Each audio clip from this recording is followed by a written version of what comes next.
1961 was a year of international tensions, compounded by crisis after crisis. It was a year of riots in Cairo to protest Lumumba's death. It was Cuba in a red regime and Castro's boast that he had always been a communist. It was Chombe and warfare in the Congo, with that young nation torn asunder by civil strife. 1961 was Laos, now under the uneasy rule of a neutralist regime. And it was South Vietnam, battling red guerrillas. It was the year that the Algerian War continued to pit brother against brother.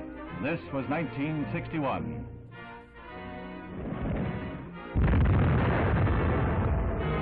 In January, John Fitzgerald Kennedy was sworn in as the 35th President of the United States and began the momentous task of guiding the nation through the critical years ahead. It was a solemn ceremony as he took the oath of office and assumed the burden laid down by Mr. Eisenhower.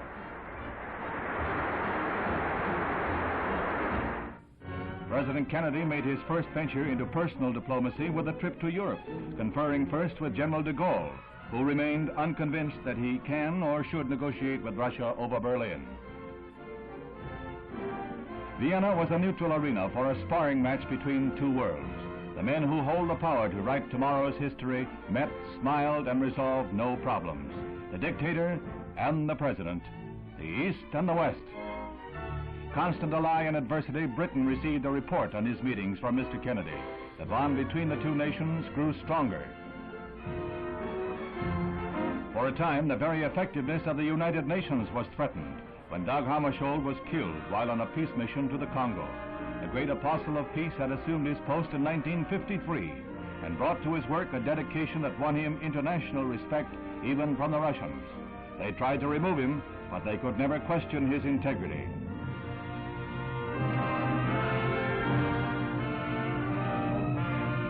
U Thant of Burma succeeded Mr. Hammarskjöld to guide the UN during the parlous times it faces. Man had his first great success in space when the Russians pushed a man across the threshold. He was Yuri Gagarin, the astronaut the Russians lionized as the first to orbit the Earth.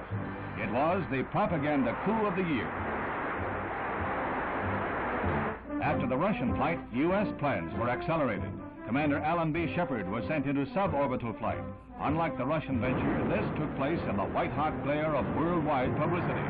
The Mercury capsule is right on course as the commander took over the controls to become the first man to guide a spacecraft. 115 miles up, he went 300 miles downrange, right on target, and was picked up by waiting helicopters.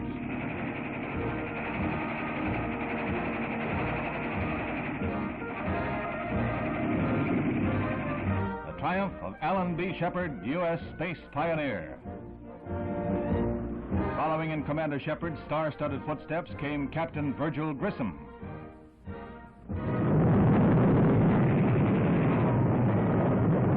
Everything is A-OK until the heartbreaking finale. As the captain prepared to leave the capsule, explosive bolts on the escape hatch let go, and the Mercury is lost. However, the moon gets closer. The line of demarcation in the Cold War lies in Berlin. West Berlin, with its burgeoning prosperity, is a thorn in the side of the Reds. Refugees from the East escaped by the tens of thousands until the communists in desperation threw up their wall of hate to seal off the border. In a decade, more than 4 million East Germans fled their homes, causing a drain on communist Germany's economy that was called no longer tolerable. Their answer, the wall. Now entire families are separated, their only communication a wave from a distance. This is heartbreak. This is the poignant drama not found in the reports of diplomats. A bride in the East can only wave to her mother in the West. She takes her vows in public loneliness. The border is strengthened, but still they escape. She hangs from a second-story window. The Red police try to pull her back. The Westerners try to free their grip.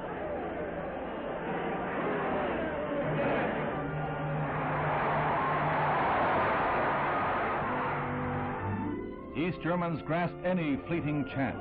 A guard's back is turned, the barbed wire is slashed, and Westerners stretch forth willing hands to pull them to asylum. They gamble that a sudden rifle shot won't end their dreams, that a slip won't bring disaster. Freedom is man's most prized possession, and it is only for those who love it.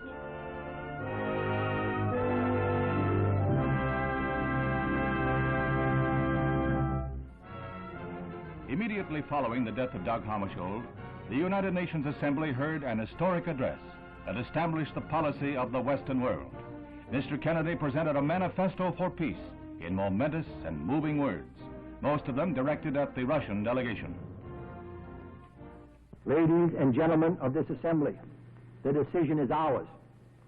Never have the nations of the world had so much to lose or so much to gain. Together we shall save our planet, or together we shall perish in its flames. Save it we can, and save it we must. And then shall we earn the eternal thanks of mankind, and as peacemakers, the eternal blessing of God.